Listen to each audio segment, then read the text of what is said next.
नमस्कार, स्वागत है आप सभी का इंडिया न्यूज हरियाणा में। मैं हूं आपके साथ नलिनी पांडे और वक्त हो गया है फटाफट 100 का।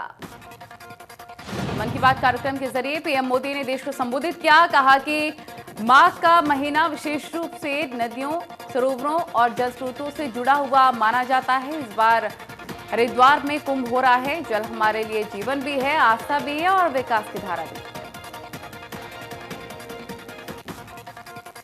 पानी के संरक्षण की अपील करते हुए पीएम ने कहा कि वर्षा ऋतु आने से पहले ही हमें जल संरक्षण के लिए प्रयास शुरू कर देने चाहिए। नदी, तालाब, झील, वर्षा या जमीन का पानी, ये सब हर किसी के लिए। पीएम ने कहा है कि ये मेरा सौभाग्य है कि मैं संत रविदास की जन्मस्थली वाराणसी से जुड़ा हुआ हूं। संत रविदास के जीवन की आध्यात्मिक ऊंचाई को और उनकी ऊर्जा को तीर्थ स्थल में अनुभव किया।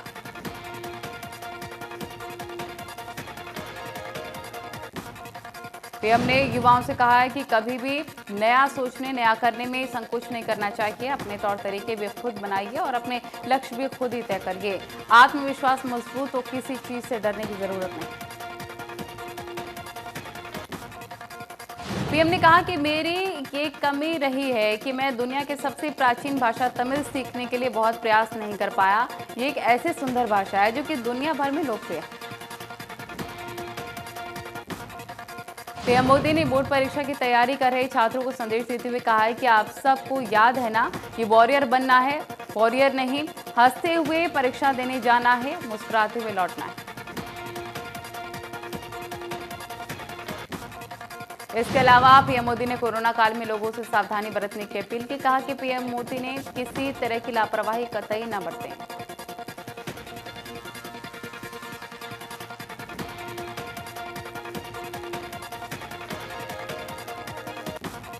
पीएम मोदी के मन की बात कार्यक्रम से पहले कांग्रेस नेता राहुल गांधी ने ट्वीट कर निशाना साधा। लिखा कि किसान की बात, रोजगार की बात, हिम्मत है तो करो।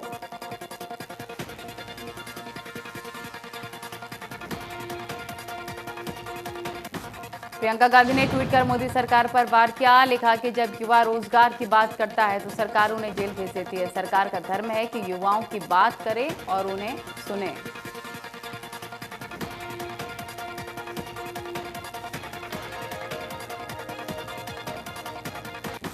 सिंगू बॉर्डर पर संयुक्त किसान मोर्चा की मीटिंग रद्द कर दी गई है। किसान नेताओं के बाहर होने के चलते बैठक रद्द की गई है। बैठक की अगली तारीख अभी तय नहीं।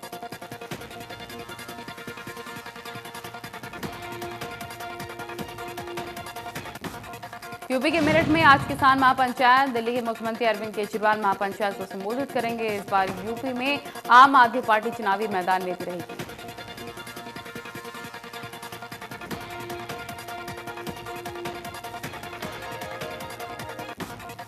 शिक्षा मंत्री कंवरपाल गुर्जर को सिरसा में किसानों के कड़े विरोध का सामना करना पड़ा। किसानों ने शिक्षा मंत्री के खिलाफ की कोशिश भी की। आंदोलनकारी किसानों ने शिक्षा मंत्री को काले झंडे दिखाए। शिक्षा मंत्री कंवरपाल गुर्जर सिरसा में कार्यकर्ताओं की बैठक लेने पहुंचे थे। किसानों के विरोध के डर से कंवरपाल गुर्जर कार्यक्रम में लेट पहुंचे, जिसकी भनक लगने पर किसान मौके पर पहुंच गए। पुलिस बल ने कड़ी मशक्कत के बाद किसानों को रोका है। कृषि कानूनों के विरोध में किसानों ने जमकर नारेबाजी की। इस दौरान शिक्षा मंत्री ने कहा कि कुछ लोग किसानों को भड़काने का काम कर रहे हैं। सरकार लगातार किसानों से बातचीत करने में जुटी है।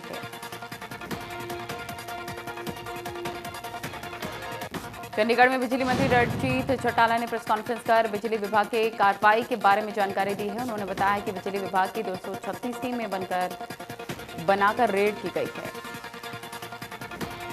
टीमों में करीब 1000 अधिकारी और कर्मचारी शामिल थे। 2 डायरेक्टर, 1 चीफ इंजीनियर, 6 एससी और एक्सटीएन एसटीओ समेत जेई इस टीम में शामिल थे।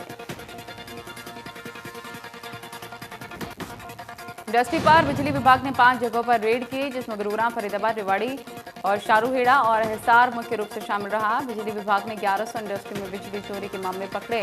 विभाग की कार्रवाई से 100 करोड़ का राजस्व मिलने की संभावना।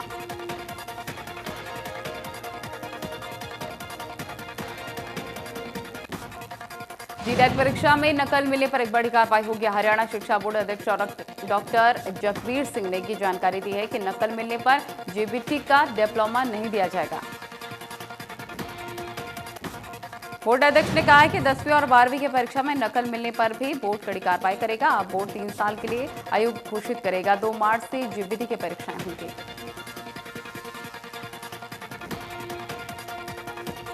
साल 2021 में इसरो ने अपने पहले मिशन में कामयाबी हासिल की है। आंध्र प्रदेश में श्रीहरिकोटा के सतीश धवन अंतरिक्ष केंद्र से PSLV C51 को लॉन्च किया गया।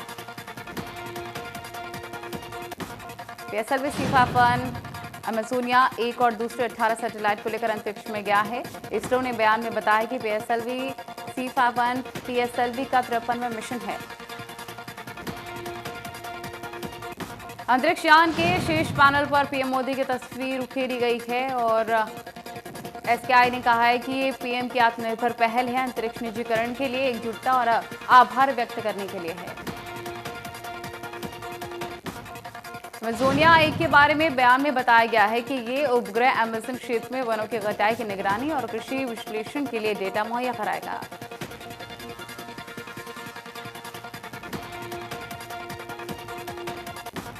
कोरोना की फिर रफ्तार दिखती पड़ रही है। पिछले 24 घंटे के दौरान देश भर में कोरोना के संक्रमण के 16,752 नए मामले सामने आए।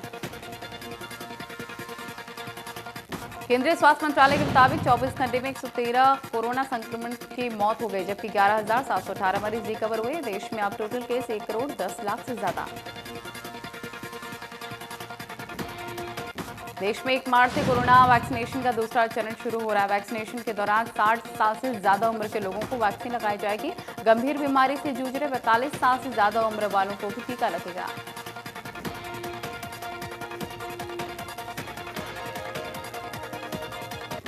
महाराष्ट्र के मुंबई में मुकेश अंबानी के घर के बाहर विस्फोट से भरी गाड़ी के मामले में जैश-उल-हिंद नाम के संगठन ने जिम्मेदारी ली है। इस संगठन ने टेलीग्राम ऐप के जरिए इस बात की जिम्मेदारी ली। संगठन ने मैसेज के जरिए जांच एजेंसी को चैलेंज किया है। मैसेज में लिखा है कि रोक सकते हो तो रोक लो, तुम कुछ नहीं कर पाए थे जब हमने तुम्हारी नाक के नीचे दिल्ली में तुम्हें हिट किया था। मैसेज के आखिर में अंबानी के लिए लिखा है कि तुम्हें मालूम है कि तुम्हें क्या करना है, बस पैसे ट्रांसफर कर दो जो तुम्हें पहले बोला गया है।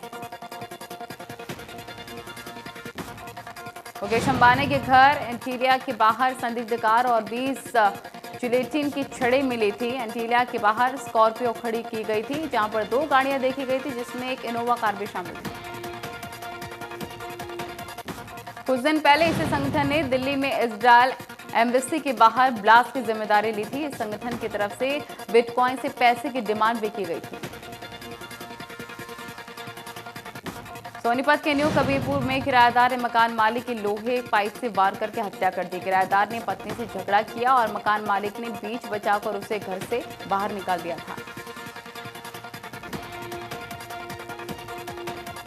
और इसी रंजिश में आरोपी ने बुजुर्ग पर हमला बोल दिया और फरार हो गया। बुजुर्ग को अस्पताल ले जाया गया, जहां उसे मृत घोषित कर दिया गया। पुलिस जांच कर रही है।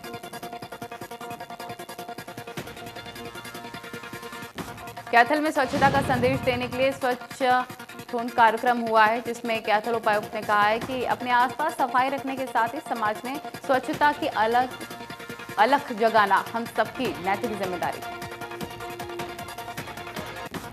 उपायुक्त ने कहा है कि जिले में कोरोना वैक्सीनेशन का काम चल रहा है और जिस भी व्यक्ति का नंबर आता है उन्हें कोरोना वैक्सीन जरूर लगवानी चाहिए। इस काम में सभी को सकारात्मक सहयोग देना चाहिए।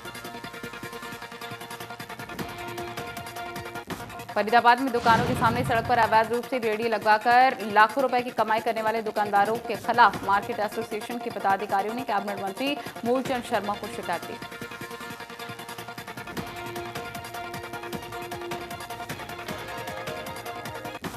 फरीदाबाद शहर में चलने वाली सिटी बस का शुभारंभ केंद्रीय राज्य मंत्री कृष्णपाल गुर्जर और परिवहन मंत्री मूलचंद शर्मा ने हरी झंडी दिखाकर किया है। पहले चरण में 10 बसों को हरी झंडी दिखाई गई। केंद्रीय राज्य मंत्री कृष्णपाल गुर्जर ने कहा कि शहर में आना जाना आसान करने के लिए 10 बसें फिलहाल चलाई गई हैं। जैसे जैसे लोगों को बसों की जरूरत होगी बसें बढ़ा दी जाएंगी। सिटी बस सेवा शुरू होने पर ग्रेटर फरीदाबाद के लोगों ने खुशी जाहिर करते हुए कहा कि पिछले 8 से 10 साल से उनकी मांग थी कि ग्रेटर फरीदाबाद में भी बसों का संचालन किया जाए। बढ़ते पेट्रोल और डीजल के दामों को लेकर कृष्णपाल गुर्जर ने कहा कि उनकी कीमतें अंतर्राष्ट्रीय स्तर पर तय होती हैं। उन्हें उम्मीद है कि आने वाले वक्त में जल्दी कीमत घटेगी और लोगों को इसका फायदा होगा।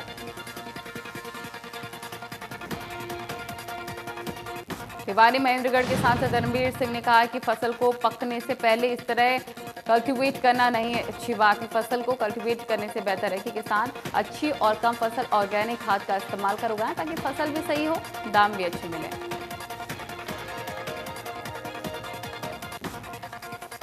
सांसद रणबीर सिंह ने कहा कि किसान चाहे तो सब्जियों की बात करें, चाहे फसलों की बात करें या फिर दूध की बात करें, लागत से कम दाम मिलते हैं। इतने दाम हो कि उत्पादन की लागत भी पूरी हो और खरीदने वाले की जेब भी ना कटे। कैथल के जुलियानी गांव के पास निर्माणाधीन पुल गिर गया। बड़ा हादसा होते होते टला है। अचानक पुल के गिरने से जान माल का हो सकता था नुकसान। गोहाना में स्वर्णकार यूनियन ने पुलिस को 2 दिन का अल्टीमेटम देकर चेतावनी दी है कि अगर लुटेरों की गिरफ्तारी नहीं हुई तो वो धरना देंगे और दुकानें बंद कर दी जाएंगी। स्वर्णकार यूनियन का कहना है कि दुकानदारों और व्यापारियों के साथ लूट के मामले बढ़ते जा रहे हैं। ऐसे में वो खुद को सुरक्षित नहीं महसूस करते।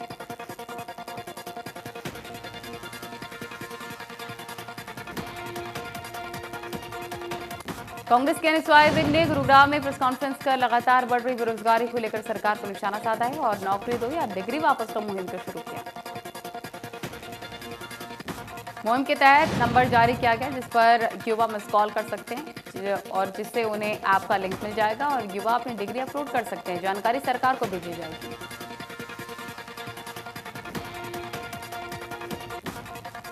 बहम बीजेपी नेता शमशेर खरकड़ा ने कहा है कि बहम विधायक बलराज कुंडू के ठिकानों पर रेड कोई राजनीतिक नहीं है। रेड मेरे घर पर भी पड़ी लेकिन आज तक किसी को पता नहीं चला। शमशेर खरकड़ा ने कहा है कि अगर किसी के कागजात ठीक हैं तो उसका भगवान भी कुछ नहीं बिगाड़ सकता। विधायक की कंपनी से भी बड़ी कंपनियों पर रेड की गई है। कागज ठीक मिलने पर आज भी वहां काम चल रहा है। मोखरा गांव में सर दीनबंधु छोटू राम की मूर्ति तोड़ने वाले लोगों को लेकर बीजेपी नेता ने कहा है कि मूर्ति तोड़ने वाले वही लोग हैं जिन्होंने पीएम मोदी और सीएम मनोहर लाल के पोस्टर फाड़े। दोषियों के खिलाफ सख्त कार्रवाई की जाएगी। HSIDC के HOD और chief coordinator industry Sunil Sharma ने फरीदाबाद में सभी इंडस्ट्री एसोसिएशन से हरियाणा की नई उद्योग नीति और समस्याओं पर विस्तार से मीटिंग की और सुझावों को सुना। IMT इंडस्ट्रीज एसोसिएशन के प्रधान ने विस्तार से समस्याओं को सुना। इंडस्ट्रीज की मांगों पर चर्चा की और 2 मांग पत्र भी सौंपे। मांग पत्र में फरीदाबाद में कार और दोपहिया बनाने वाली मदर यूनिट लगाने की मांग की गई है। हिसार के लाहौरिया चौक पर सीवरेज में काम करते समय युवक की मौत हो गई जबकि 2 युवक सीवरेज में गैस चढ़ने से घायल हो गए। घायलों को उपचार के लिए अस्पताल ले जाया गया। नगर निगम पालिका संघ और लोगों ने आरोप लगाया कि हादसा ठेकेदार की लापरवाही से हुआ। मृतक के परिजनों को 20 लाख रुपए और एक नौकरी दी जानी चाहिए। पालिका संघ के पूर्व प्रधान का कहना है कि इस तरह पहले भी हादसे हो चुके हैं। यह हादसा भी ठेकेदार की लापरवाही के कारण हुआ। सीवरेज की सफाई सेफ्टी बेल्ट के साथ की जानी चाहिए। साबर सिटी गुरुग्राम में एक बार फिर से रफ्तार का कहर देखने को मिला। राजीव चौक फ्लाईओवर पर अनियंत्रित ट्रक को चपेट में आने से स्कॉर्पियो सवार युवक की मौत हो गई। 3 गंभीर तौर पर घायल युवक युवतियों को मेदांता अस्पताल में भर्ती कराया गया। पुलिस ने इस मामले में आरोपी ड्राइवर को गिरफ्तार कर ट्रक को कब्जे में लिया। किसान आंदोलन में गिरफ्तार हुए हिम्मतपुरा के 2 किसान तिहाड़ जेल से रिहा होकर गांव पहुंचे हैं। रिहा हुए किसानों का किसान संगठनों ने जबरदस्त स्वागत किया। 28 दिन बाद मिली जमानत। तिहाड़ जेल से रिहा हुए किसानों ने कहा है कि जब तक 3 काले कानून रद्द नहीं होंगे उनका आंदोलन खत्म नहीं होगा। उन्होंने कहा कि वो दोबारा दिल्ली मोर्चा पर जरूर जाएंगे। रेवाड़ी के स्कूल चौकीदारों ने 18 महीने से वेतन न मिलने को लेकर सीएम और शिक्षा मंत्री के नाम ज्ञापन सौंपा। उन्होंने कहा 18 महीनों से रुका हुआ वेतन। ज्ञापन सौंपने आए चौकीदारों ने कहा 18 महीनों तक वेतन नहीं मिलेगा तो घर कैसे चलेगा।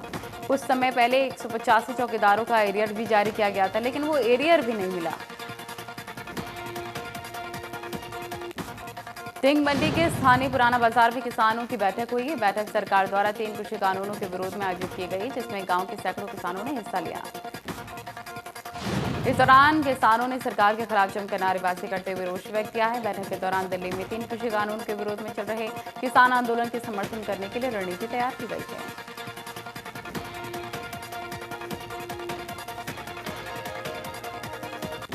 नादौद में सतरोल खाप का किसानों के समर्थन में अहम फैसला। 1 मार्च से दूध 100 रुपए प्रति किलो बेचने का निर्णय किया। डेयरी और दूध के केंद्रों को किसान 100 रुपए प्रति किलो दूध देंगे।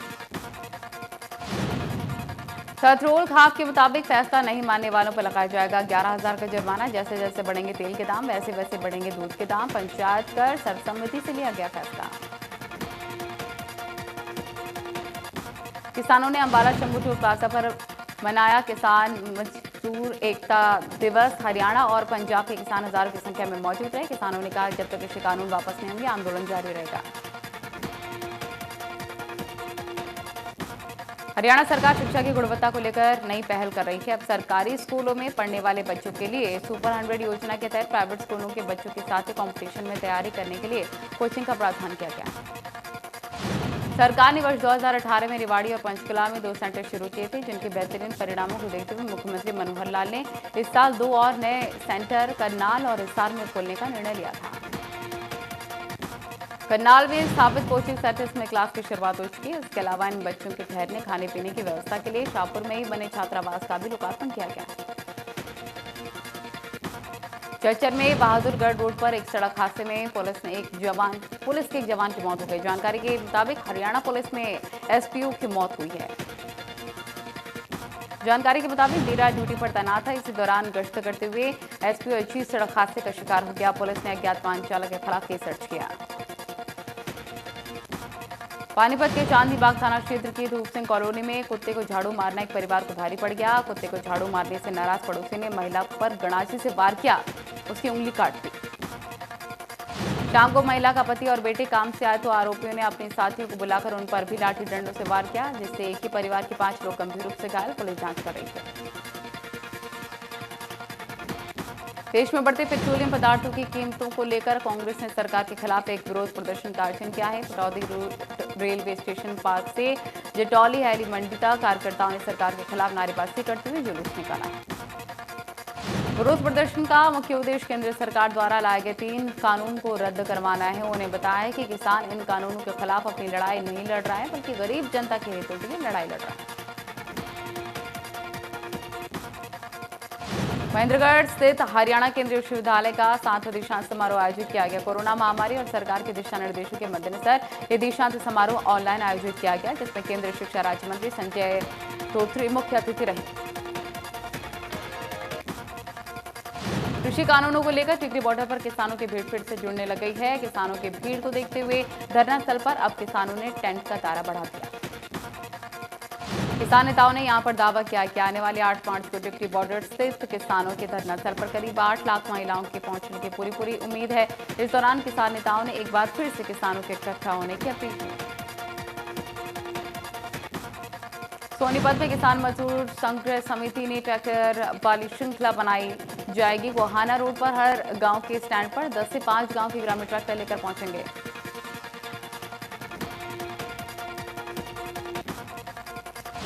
नू के तावड़ू में वाल्मीकि मोहल्ले में मकान से नकदी और जेवरात चोरी होने का मामला सामने आया। चोरी की यह घटना वहां पर लगे कैमरे में कैद।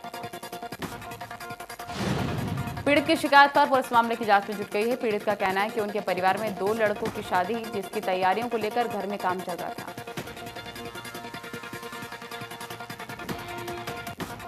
सिरसा में किसानी रंग बिरंगी एक बारात भावदीन टोल प्लाजा पहुंची, जहां किसान एकता का अनूठा संदेश देखने को मिला। बारात में शामिल बारातियों ने किसान एकता के बैच और गाड़ियों पर किसान एकता के झंडे लगाए हुए थे। बारात ने नाच गाकर किसान एकता जिंदाबाद का संदेश दिया है। किसान परिवार से ताल्लुक रखने वाले नारायण दास ने किसानों को संदेश देने के लिए फैसला लिया था।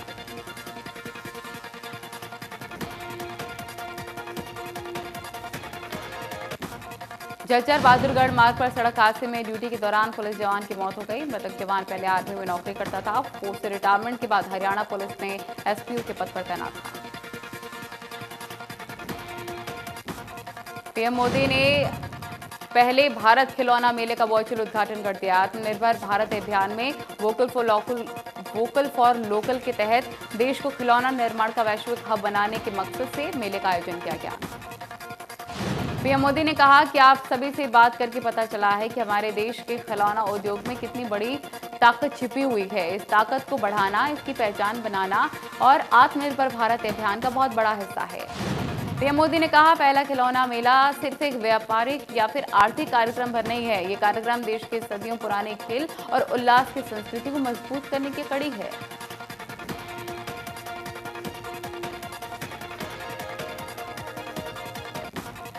यमुनानगर के अडवाला गांव में आयोजित सर्कल कबड्डी प्रतियोगिता का आयोजन जिला जेल अधीक्षक ने किया है। कहा कि खेल से शरीर का विकास होता है, युवाओं को रोजगार मिलता है। जेल अधीक्षक ने कहा है कि कई बार युवा गलत दिशा में भटककर क्राइम करते हैं। जेल में भी कई मैदान तैयार किए गए हैं जहां कैदी अच्छा क्रिकेट खेल रहे हैं। करनाल के इंद्र यमुनानगर रोड पर गाड़ी में भयंकर आग लग गई। आग लगने की वजह साफ नहीं है। गाड़ी का ड्राइवर समय रहते गाड़ी से बाहर निकला। फायर ब्रिगेड ने गाड़ी पर जो लगी आग थी उस पर काबू पा लिया है। गाड़ी का नंबर करनाल का था। गाड़ी चालक का अभी तक पता नहीं लग पाया, जांच कर रही पुलिस। महम 24 के निंदाना गांव में गोली चलने से 2 लोगों की मौत हो गई। मृतकों की पहचान निंदाना के अंकुश और विकास के रूप में। साबर सिटी गुरुग्राम में चरणबद्ध तरीके से वैक्सीनेशन की जा रही है। 2 चरणों के बाद अब तीसरे चरण की प्रक्रिया को 1 मार्च से शुरू किया जाएगा।